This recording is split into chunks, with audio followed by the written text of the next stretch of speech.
E aí, pessoal, tudo bem? Nesse escurinho aqui, eu vou finalmente fazer um vídeo que eu tenho um pouco de propriedade para fazer.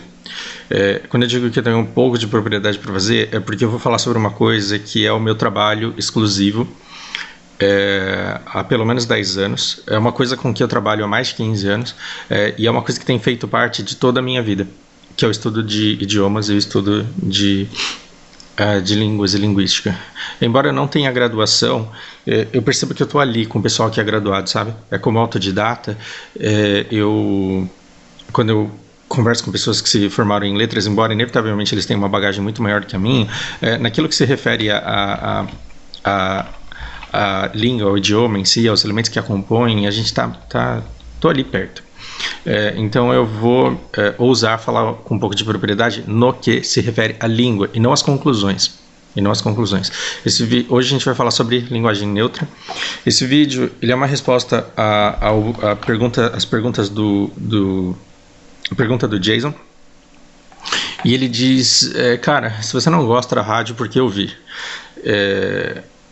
Jason, eu lembro de um comentário que você deixou há algum tempo, em que você diz assim: eu não sei porque eu perco meu tempo assistindo um vídeo teu que não seja sobre BDO, porque eu já entendi que os seus vídeos eles só são bons quando você fala de BDO, porque quando é de outra coisa, sem falar merda, você não fala com essas palavras, mas a conclusão do seu comentário ela só poderia ser alguma coisa parecida com isso. E eu respeito completamente sua opinião, e se você quiser vir aqui para assistir única e exclusivamente o conteúdo de BDO, não tenho problema nenhum com isso. Mas veja, você aparentemente é uma pessoa que só gosta daquilo que valida o que você já sabe, que você já acredita. Justamente porque quando eu venho aqui e falo uma coisa que não está de acordo com aquilo que você acredita e com aquilo que você pensa, você recusa como se eu não devesse falar aquilo. E você manifesta um pouco dessa sua natureza também quando você diz: se você não gosta da rádio, por que ouvir? Uma coisa é ouvir uma rádio que eu não gosto, e outra coisa é existir no meu país uma rádio que é uma grande formadora de opinião e que forma a maneira de pensar e que forma o pensamento de grande parte da população com a qual eu preciso conviver e lidar todos os dias. Então nós estamos num cenário de polarização e você pode escutar somente aqueles geradores de conteúdo que dizem aquilo que te conforta e que reafirma aquilo que você já sabe a respeito do mundo, aquilo que você já pensa. E quando você fala eu não vou escutar o outro lado, você se abraça ainda e você tem mais ainda aquela certeza que você tem de que aquele lado onde você está falando a verdade e que tudo aquilo que o outro diz é mentira, é para envenenar, é para piorar, como se metade do nosso país ele realmente quisesse o mal do país e a destruição dele. E isso é uma visão que eu não concordo. Se a gente está num cenário polarizado e a gente não concorda com o outro lado, a primeira coisa que a gente tem que fazer é escutar o que eles estão falando, porque escutando o que a gente está falando, a gente entende a maneira deles de pensar. Então, num determinado embate, eu entendo os pontos e eu relevo muita coisa porque eu entendo a forma como as pessoas pensam quando a gente começa a discordar a respeito de algo, e às vezes ou eu tento oferecer um contraponto ou eu simplesmente nem me dou o trabalho.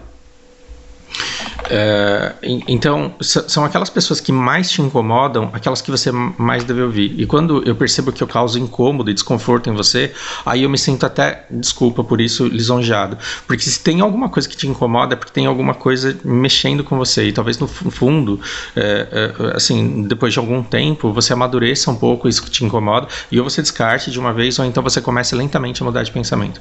É que quando a gente está muito certo daquilo que a gente tem e ter essa certeza, ela nos dá todo o grupo ao qual a gente pertence, simplesmente chegar de repente discordando com todo o seu grupo não faz sentido, porque você perde apoio social. Então eu não acho que você deva mudar completamente de opinião, mas eu acho que esse desconforto que você sente é porque há algo ali a ser questionado.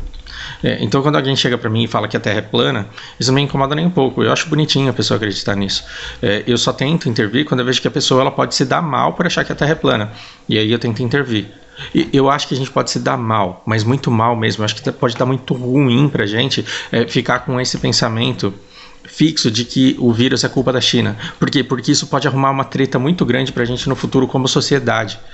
E é por isso que eu não gosto desse tipo de coisa. E quando eu percebo que tem um determinado grupo que por conveniência está tentando fazer todo mundo acreditar que isso veio da China e que nós temos um problema muito grande, é porque eles estão querendo criar um espantalho. Só que assim, se você vai fazer um espantalho, faz com o diabo, por exemplo, porque ele Se quer fazer um diabo, faz no Hitler, por exemplo, já morreu e não vai voltar. Coloca a culpa em alguma coisa que não seja forte o bastante para um dia virar para você e tirar satisfações. E esse é um dos pontos. E não é que eu fico com medo do que eu vejo na rádio, porque eu tenho medo da China vir aqui tirar satisfações. Não, eu tenho medo do comportamento e do pensamento que pode se criar no meio da nossa sociedade e as indisposições que a gente pode vir a ter e o que a gente pode cativar de fato que dê verdadeiro motivo para que haja um problema diplomático aí. A gente só tem a perder com isso. Se a gente corta relações com a China, a gente só tem a perder. Enquanto a gente fala que a China quer destruir o mundo e que os Estados Unidos está lutando contra essa destruição, a gente não percebe que a gente vende e a gente comercializa 3 vezes mais com a China do que com os Estados Unidos. Ou seja, se a gente tiver que escolher um dos lados no meio desse embate, se a gente brigar com os Estados Unidos, a gente perde um emprego. Se a gente brigar com a China, a gente perde 3. Isso no meio de 4 pessoas que supostamente perderiam um emprego com uma treta dessa. Já que o volume de negócios, e se não for pessoas necessariamente empregadas, então a gente perde riqueza. Então, assim, ficar de mal dos Estados Unidos, a gente perde R$1. Agora ficar de mal da China, para cada R$1 a gente perde 3. Então acho que a gente está meio errado aí em querer tomar partido. O Brasil, ele é grande o suficiente e ele é poderoso o suficiente para poder ser diplomático. Ele está escolhendo não ser por interesse eleitoral, e isso é um pecado. Essa polarização e o fruto que essa polarização pode render, ele é simplesmente assustador. Mas esse vídeo é sobre linguagem neutra, eu não sei nem por que a gente desviou e veio por aqui, mas como esse vídeo é para você, essa é a resposta da primeira parte. Eu escuto essa rádio porque eu acho que eu preciso saber as transformações que estão acontecendo na sociedade em decorrência daquilo que ela fala, e as coisas mais graves eu preciso pontuar, mesmo que ninguém me escute. Eu estou fazendo o meu papel social para ficar tranquilo com a minha consciência. Agora sim, a parte que eu falei que eu teria autoridade para falar, não envolve essa primeira parte. Isso daqui eu tirei, né, sem propriedade nenhuma. Agora vamos falar sobre linguística propriamente dita. Uma dica: faz um vídeo sobre linguagem sem gênero que se espalhou esses dias. No vídeo anterior, em que eu tava putaço com a rádio lá, eu falo: imagina que os chineses eles vêm aqui e inventam que esse negócio de gênero em artigo não existe, que é uma criação chinesa para gerar discórdia entre homens e mulheres. Eu sabia que isso poderia causar algum desconforto, que pudesse trazer esse assunto em pauta. Eu acho que esse assunto ele é muito interessante para ser falado e discutido. E aí eu fiz a minha cola aqui das coisas a respeito de idiomas que eu quero compartilhar com vocês. Das coisas a respeito de línguas que eu quero falar com vocês. E eu quero partir do ponto... E eu não estou defendendo a linguagem neutra, tá? Mas eu quero falar assim, num sentido muito mais amplo a respeito de linguagem mesmo. A linguagem neutra, ela não é uma idiotice, ela não é impossível, mas também ela não é empurrável. A conclusão de tudo que eu vou falar não é uma idiotice que exista e que se insista nela. Ela não é impossível de ser aplicada, só que assim, isso custa gerações. Essa normatização e a total transformação da língua, ela custa gerações, ela não vai acontecer agora, por exemplo. Então, por exemplo, as Filipinas, eles foram invadidos e conquistados pelos espanhóis. Chegaram lá e falaram: não, vocês vão falar a nossa língua, vocês vão falar espanhol. O pessoal estava quase conseguindo aprender a falar espanhol. O que a Espanha fez? Vendeu para os Estados Unidos. Os Estados Unidos comprou, entrou lá e falou: vocês só vão falar inglês na escola agora. E assim, já se passou muito tempo. Procurem no Google aí as datas exatas da conquista e da venda. Já se passou muito tempo, mas tem gente que fala tagalo lá até hoje. E tem criança e adolescente que aprende o idioma tagalo só para falar com o vô, com a avó, mas na escola, na sociedade, fala só inglês, e aí de repente quando vai falar com a avó, no meio do tagalo que está falando lá, sai bicicleta. E por que sai bicicleta? Porque em espanhol, quando eles chegaram lá, eles levaram e deram o nome de bicicleta para aquilo. Não tô mentindo, não. Eu trabalhei com pessoas que era assim, uma vez elas estavam falando lá e do nada sai uma bicicleta no meio do tagalo que elas estavam falando, e elas estavam falando tagalo porque elas sabiam que eu entendia inglês e elas queriam esconder aquilo que elas estavam falando sobre mim. E eu falei, e me interesso muito para saber assim, o quanto quais são os mecanismos, quais são as coisas que fazem com que a língua se transforme, e é um estudo fascinante. Você pode se perder aí por meses ou anos estudando só isso.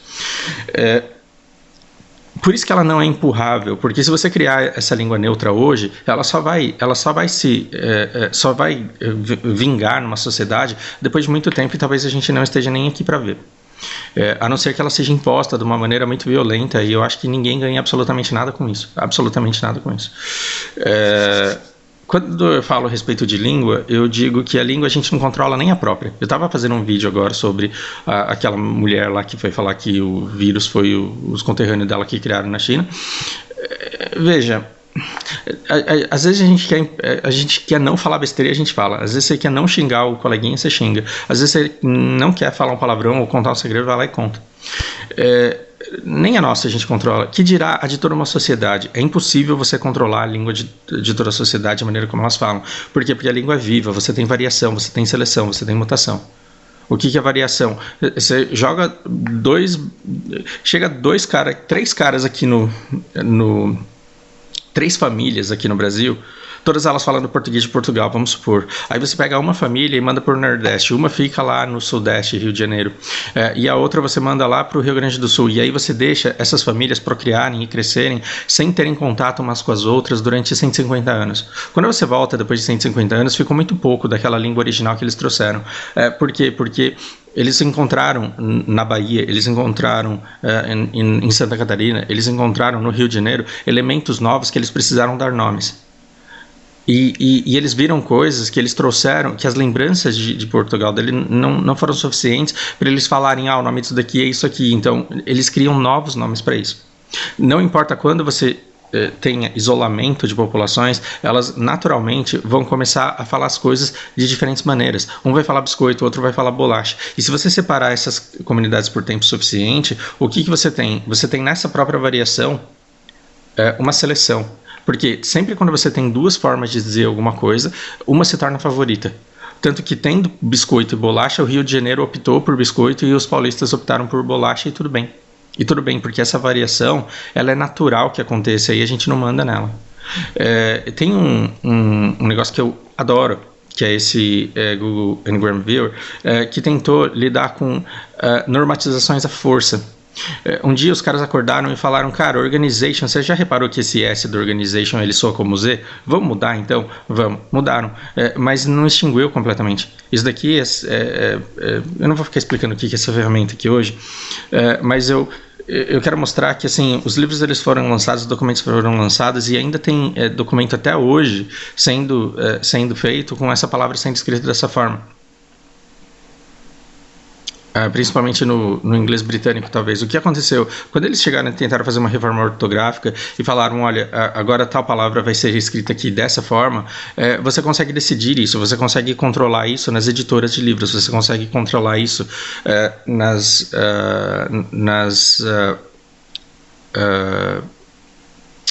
editoras de jornais, por exemplo, mas você não extingue aquelas pessoas que já tinham o hábito de escrever daquela forma e que continuam escrevendo daquela forma. Os Estados Unidos eles falaram, não, a gente vai fazer com Z agora, e teve tanta gente que continuou usando com S que eles não puderam simplesmente dizer, olha, a gente vai considerar como errado e vai anular na prova toda vez que você escrever essa palavra desse jeito. Então, inúmeras palavras que eles tentaram mudar a grafia, não pegou o negócio. E onde mais você vê esse tipo de coisa acontecendo? Onde mais você vê esse tipo de coisa acontecendo? No nosso próprio português. O novo acordo ortográfico ele aconteceu faz muito tempo. E até hoje eu vejo gente escrevendo ideia com acento no E. E talvez esse seja uma das palavras que as pessoas mais prestam atenção. Por quê? Porque pegaram ela para Cristo. Do mesmo jeito que você só critica o eu amo ela e eu vi ela, é errado falar eu amo ela e eu vi ela, mas não é feio falar, por exemplo, eu entreguei para ela, ou entende? O ideia ele foi pego para Cristo e prestaram muita atenção nele, e é por isso que mais pessoas escrevem o ideia sem acento do que com acento, mas tem um monte de outras palavras que muitos anos depois do acordo ortográfico eles ainda continuam tendo que equilibrar e dividir e aceitar as duas formas. Por quê? Porque as pessoas elas não leem tanto assim para acompanharem essas mudanças, e elas não são tão dinâmicas para acompanharem essas mudanças.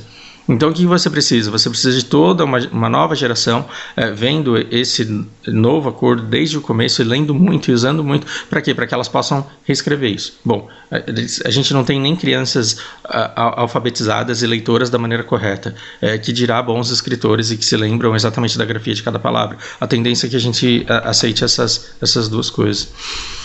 Quando você tem duas maneiras de dizer alguma coisa,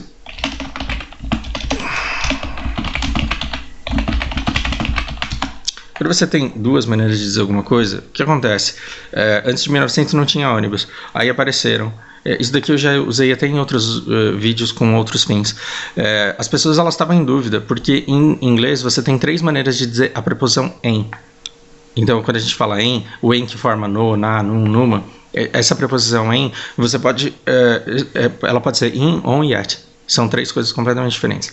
E quando apareceu o ônibus, a pessoa ela podia tanto pensar on the bus como uma plataforma na qual ela sobe em cima, do jeito que sobe on the table, do jeito que sobe on the roof, tanto em cima quanto dentro, porque o bondinho ele não deixava de ser meio fechado ali. Então ele poderia ser in the bus também.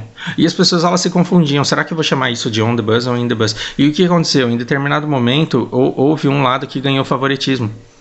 Que foi preferido pelas pessoas. E o que acontece? O que você percebe? Você percebe que agora as pessoas estão andando menos de ônibus e ônibus estão sendo menos citados. Talvez o Uber aqui apareça muito mais em crescente de incidências em livros e documentos. O que eu estou querendo dizer aqui é que o in the bus ele não está gramaticalmente errado. E quando o seu professor de inglês ele fala para de ser burro, não fala in the bus porque é on the bus, você não é burro ao pensar in the bus, porque o seu cérebro ele está seguindo a lógica da língua. E o in ele é tão em quanto o on. Então, pela lógica, você não está errado. Aqui, a única coisa que muda é o uso. E aí você fala, não, Fausto, existe uma lógica assim em on the bus. Tá, então vamos colocar in the car e on the car. Por que aqui é ao contrário? Se o ônibus ele é fechado e ele é um veículo que se move, e o carro também é um veículo fechado que se move, por que eu falo on the bus e por que eu falo in the car? Porque as pessoas escolheram assim, e porque o uso, a dúvida das pessoas fez com que elas escolhessem uma forma de falar as coisas, e elas falam, ou seja, língua não se explica, tem coisa na língua que você não explica, de ponta cabeça não se explica. O que significa de ponta cabeça? O que é a palavra ponta, que serve para a ponta da mesa aqui, e o que cabeça significa na expressão de ponta cabeça? É porque você pegou a língua em si, as palavras em si, não significa que a coisa está invertida. Não significa que a coisa está de cabeça para baixo. E quando a pessoa fala de ponta cabeça, você fica confuso procurando a ponta e a cabeça? Não, porque você já entendeu que aquele grupo de palavras ele tem um significado. Esse grupo de palavras ele significa uma palavra só na sua cabeça. O que eu estou querendo dizer é que a língua é viva e ela vai se transformando ao longo do tempo, e não importa quando você provocar isolamento, essas línguas elas vão mudar. Elas vão sofrer variação, as pessoas vão falar biscoito, bolacha, on the bus, in the bus.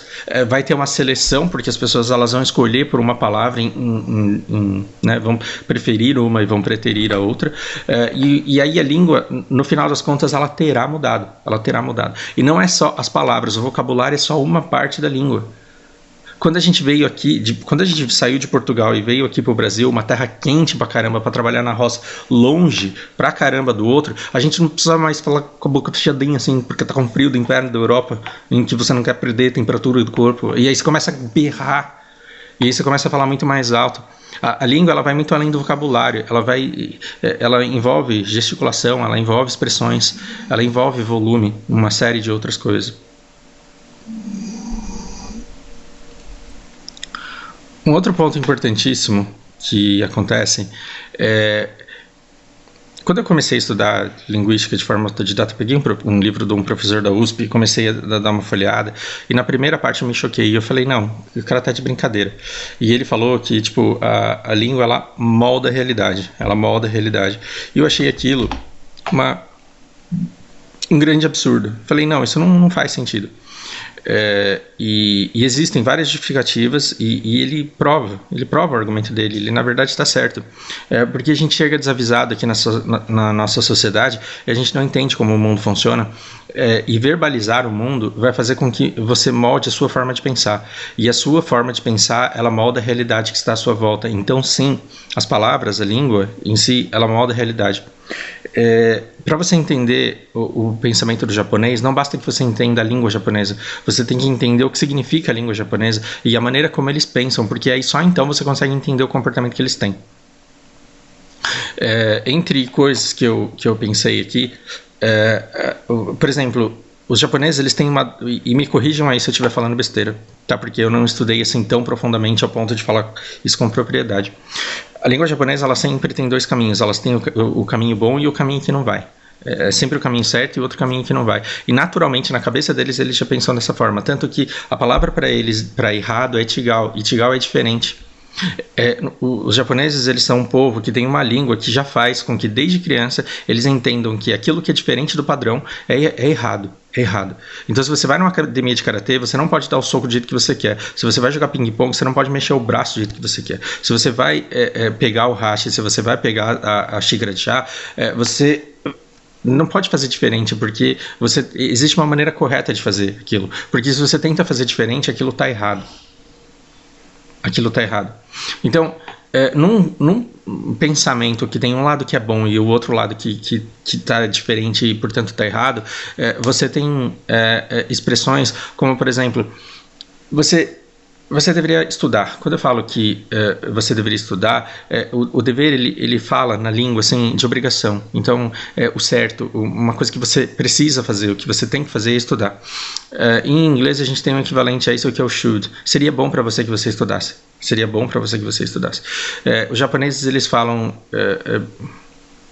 benkyou shita hou ga ii. Esse hou ga ii, ele significa o caminho é bom. Caminho é bom, me corrijam. Quando eu digo que o caminho de estudar é bom, eu estou querendo dizer que você tem um caminho bom, que é o caminho de estudar, e você tem um caminho diferente, e esse caminho diferente é errado.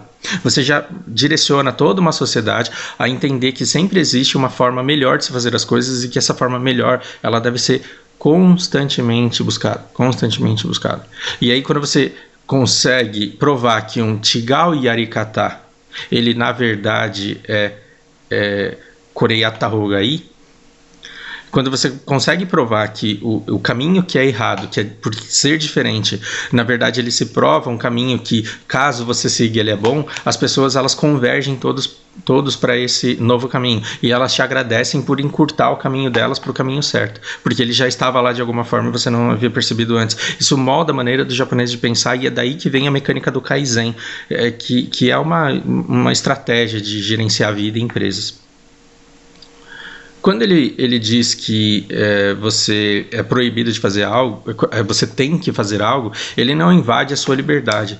Ele diz, korei yaranai to ikenai, korei yaranai to dame. Se você não fizer isso, vai dar ruim. Se você não fizer isso, não vai dar. Se você não fizer isso, não vai chegar lá. Ou seja, ele não invade o seu espaço dizendo que você é obrigado a fazer alguma coisa. Ele deixa claro para você que se você não fizer, vai dar ruim. Mas ainda não deixa de ser uma sugestão. Sim, a língua, ela molda a realidade, e é por isso que nós, ocidentais, aqui temos um pensamento todos nós temos um pensamento muito parecido, mas a forma de pensar, ela poderia ser diferente. Eu estou dando toda essa volta, não para você achar que a gente é fracassado por conta do nosso português, não tem nada a ver. O português é uma língua riquíssima e é linda, e ela tem que ser valorizada. Não é por isso que eu estou dizendo, é que caso você consiga chegar... Caso você consiga chegar numa linguagem neutra, você vai fazer com que as pessoas comecem a pensar a respeito de gênero de uma forma mais positiva, menos restritiva. Só que aqui, ainda, para hoje, a gente está falando de um campo utópico. Para o futuro, talvez não. Então, a linguagem neutra, ela não é idiotice porque ela faria sim um mundo melhor. Ela faria sim um mundo melhor, por exemplo, não invalidando. Se você tem um grupo hoje de 9 mulheres e 1 homem, você chama de eles. Isso causa na criança, não na adulta que já está desconstruída e que já está resolvida. Hoje está difícil, né? Mas na criança, naquela menina, ela percebe que mesmo que ela tenha mais 8 meninas em companhia dela, ela tem que se submeter a um homem que está ali presente, que transformou todos em eles. E por mais que você diga, Fausto, isso é besteira, não é besteira na cabeça de uma criança de 5, 6 anos que está começando a entender o mundo e que está começando e que começa a entender que ela tem que ceder espaço para um homem sempre que ele esteja presente. Então, quando você pensa do ponto de vista de pensar o mundo e de enxergar o mundo, seria melhor para as nossas crianças que elas tivessem um pensamento onde você não tivesse esse tipo de restrição. E aí, quando você diz, Fausto, mas não dá para criar um idioma sem gênero? Dá, por quê? Porque em inglês você tem artigo e esses artigos não têm gênero. E no inglês. No japonês, nem artigo você tem. Você não tem um e uma, você não tem o e a. Em japonês você não tem isso. E você sobrevive muito bem sem isso. O inglês ele tem o rishi e quando você não sabe você usa they. Existem maneiras, mas o gênero ele não está nos adjetivos. Não tem bonito e bonita, não tem amarelo e não tem amarela. E eles vivem bem dessa forma. Por que então a gente não muda? Porque a língua ela não se transforma na força. A língua não se consegue mudar na força. A gente não controla nem a própria, que dirá normatizar a língua. As pessoas não falam porque a gente decidiu que a gente vai falar assim. A gente fala porque simplesmente as pessoas passaram a falar assim. Bom, eu estava dizendo que toda vez que você tem isolamento geográfico, você vai ter uma mutação, então, você vai ter uma seleção, uma variação de palavras, você vai ter uma seleção de palavras por escolha, logo a língua vai mudar. A internet está acabando um pouco com isso, por quê? Porque ela está nos dando geradores de conteúdo e representantes que falam todos de uma maneira muito parecida. E o que acontece? Acontece que os jovens do interior eles tendem a se identificar com os jovens da capital e eles tendem a reproduzir uma fala mais próxima daqueles que eles escutam bastante. Então, se essa mutação, se essa variedade de sotaque de palavras ela não diminui, pelo menos ela não aumenta. Ou seja, você pode ter um jovem aqui de Aracaju que quando ele fala com aquele youtuber favorito dele de São Paulo, ele fala com sotaque e com um vocabulário muito parecido de São Paulo. Por quê? Porque ele já segue o cara desde muito pequeno. Mas quando ele sai na rua e vai à padaria ali e encontra os amigos dele de Aracaju, muito provavelmente ele vai mudar completamente de vocabulário e vai falar daquela forma. Da mesma jeito que se você cresceu na favela e arrumou um emprego numa puta de uma multinacional e fala com gente almofadinho o dia inteiro. Desculpa falar almofadinho, foi o que me veio na cabeça. Você pode falar sem gíria, você pode falar de maneira formal, você pode falar um português extremamente correto. Quando você volta para a sua comunidade e você vê os seus amigos que cresceram com você, você aperta o botão do mano instantaneamente e começa a falar todas as gírias que pertencem àquele grupo. Isso é normal. Com a internet, a gente tende a ter menos isolamento, e você tende a ter uma maior unificação e uma menor variação de vocabulário. É claro que isso muda entre faixas etárias. Os youtubers que estão fazendo conteúdo para os caras que já estão com 40, 50, eles são completamente diferentes dos jovens que chegaram agora e que estão na gana de inventar novas palavras para poderem se comunicar entre si. E eles vão infinitamente e eternamente inventar novas palavras, inventar novas gírias que façam sentido dentro dos grupos ali, dos núcleos que eles criaram. E a gente não tem controle sobre isso. A gente simplesmente não tem controle sobre isso. E aí toda tentativa de normatização aqui, ela custou gerações, ela custa gerações e você não pode chegar para as crianças e falar assim, escuta, você não pode falar desse jeito não.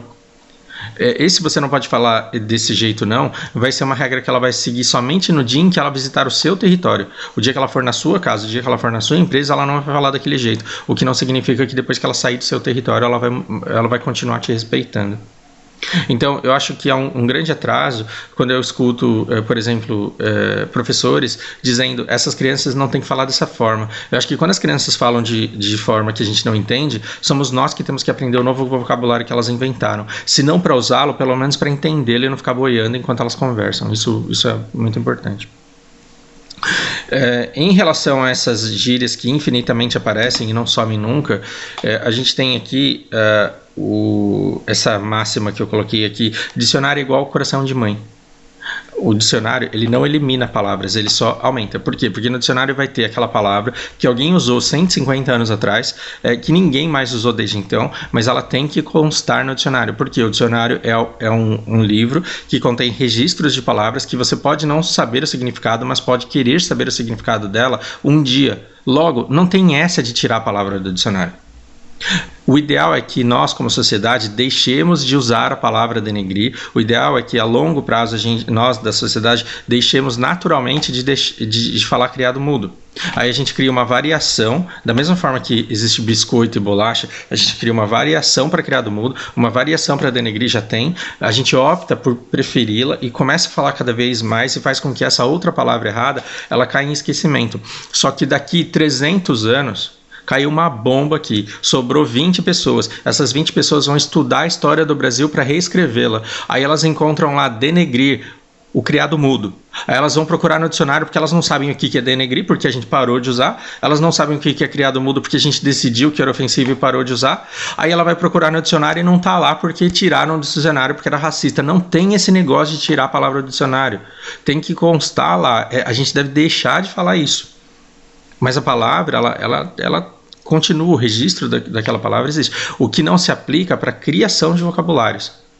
Enquanto a gente não extingue, enquanto a gente não extermina palavras no dicionário, nós constantemente adicionamos palavras a ela. Por quê? Porque a necessidade faz com que a gente precise de palavras mais eficientes para demonstrar sentimento. A maior declaração de amor que eu posso pensar na vida para fazer para uma pessoa não tenho palavra para descrever o que eu sinto por você. Isso é o máximo da declaração de amor, se fosse sincero, se fosse real. Só que em 99% das vezes que as pessoas falam isso, elas estão repetindo um clichê. Por quê? Porque ele já funcionou muito bem. E por que ele funcionou muito bem? Porque ele realmente tem valor.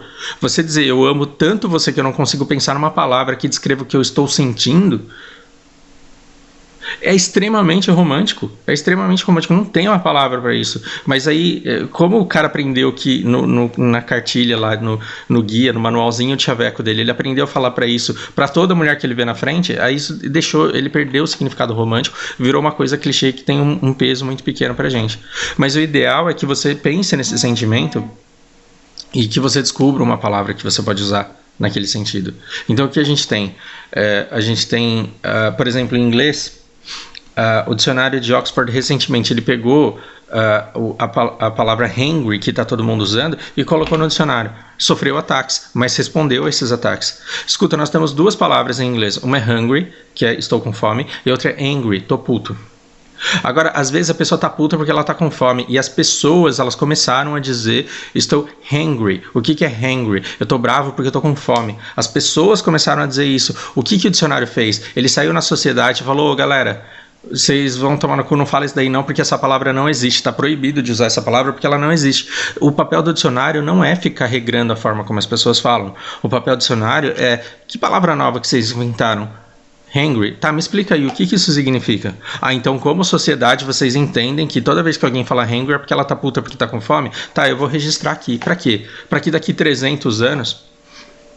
daqui 3 dias, alguém tá numa reunião, escutar alguém que falou que tá hangry, para que essa pessoa não tenha que perguntar caso ela não queira. Ela vai lá no dicionário, procura e fala, hangry é uma pessoa que tá puta porque tá com fome, porque juntou hungry e angry. Isso acontece no inglês, acontece no japonês, acontece no português e acontece em todos os idiomas falados na Terra, no planeta. A nossa língua ela muda o tempo inteiro e a gente cria palavras para atender a nossa necessidade o tempo todo. Então a gente não pode proibir as pessoas de criarem pronomes que atendam uma necessidade que elas sentem que elas têm. Você não pode proibir uma pessoa de acordar e falar assim, agora eu quero falar elo, agora eu quero falar ili, agora eu quero falar... Por quê? Porque quando eu falo ili, aí eu não sei se eu estou dizendo homem ou se eu estou dizendo mulher. Não é uma idiotice porque tem um fim nisso, não é impossível porque as pessoas, se elas decidirem, se todas as pessoas decidirem de uma vez só falar tudo com pronome neutro, isso vai acontecer, a gente vai ter uma transformação e as pessoas elas vão lentamente mudar. O que não dá?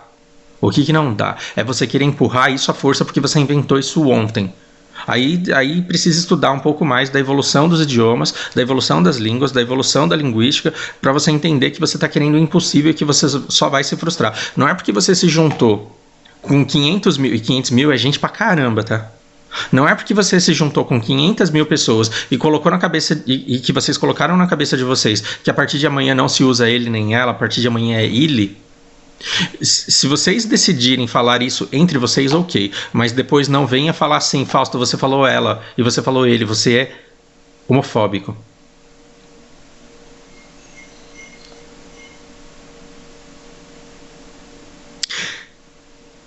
tem ideia da besteira que você está falando? Quando você me diz que eu não te respeito porque eu te chamo de ela ou de ele, você não tem noção do tamanho da viagem que é isso. Porque existem idiomas que não tem gênero no artigo, existem idiomas que não tem artigo, e existem idiomas que tem pronome que não tem gênero. Japonês, por exemplo. Embora tenha karei e kanojo, ninguém usa isso.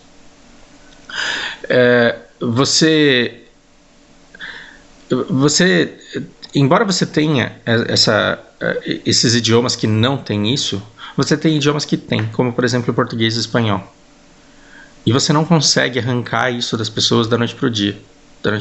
Então é um absurdo você decidir que você a partir de amanhã vai falar ele e amanhã querer reclamar com alguém que não entendeu ainda que a gente fala ele e ela.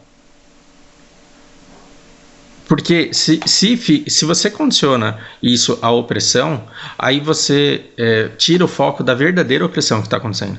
Que as pessoas não darem vaga de emprego para uma pessoa porque ela é trans, as pessoas baterem numa pessoa no meio da rua porque ela é trans, as pessoas acharem que alguém tem um comportamento errado porque ela é trans. A luta ela deve estar toda no sentido de lutar por respeito dessas pessoas. O respeito à língua, gente, a gente não controla nem a nossa própria.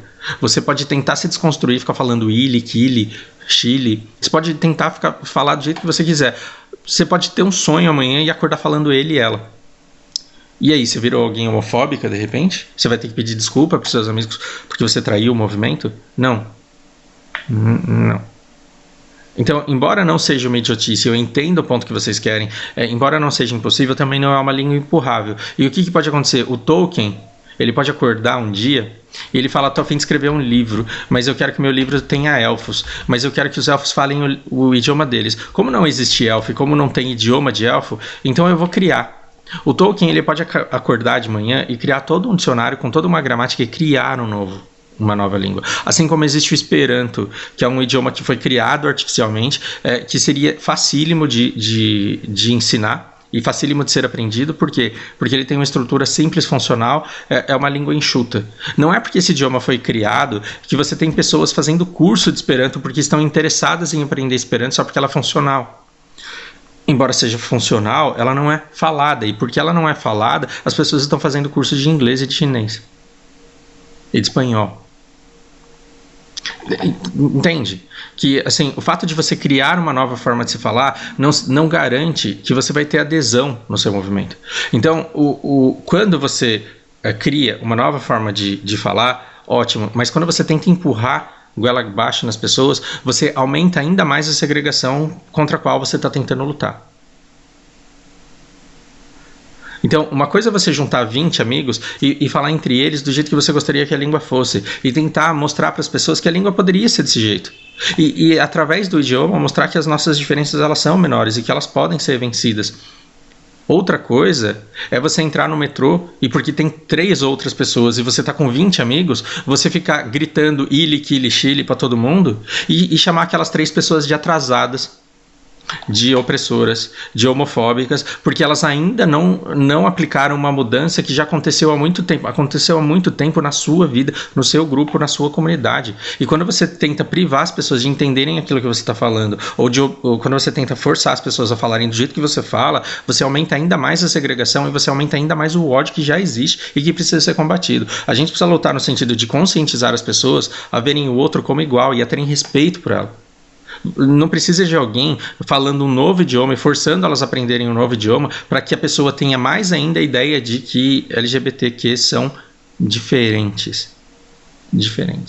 A ideia não deveria ser essa. Então, embora seja uma ideia válida, ficar forçando a barra com ela, eu acho que só piora as coisas. Porque quando a pessoa disser eu não sou homofóbico quando eu não uso elo ou ele, ela está certa em dizer isso. Porque dizer ele e ela não é homofóbico. Só que aí ela vai usar isso como escudo para quê? Para se proteger das coisas que ela realmente faz e que são homofóbicas.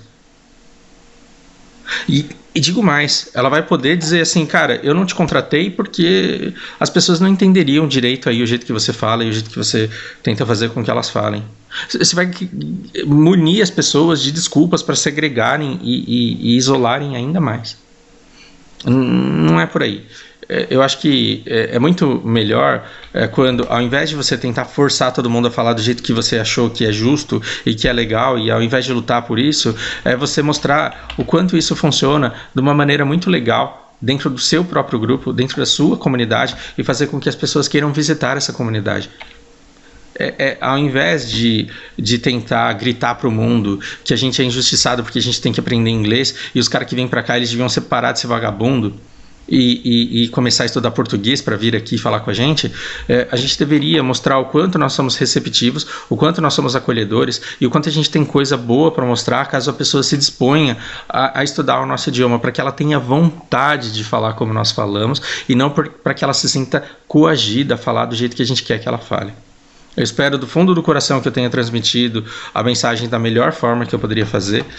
E se eu tiver alguma outra coisa a adicionar, eu não vejo problema nenhum em fazer isso num vídeo posterior, inclusive respondendo perguntas que vocês podem deixar aqui nos comentários.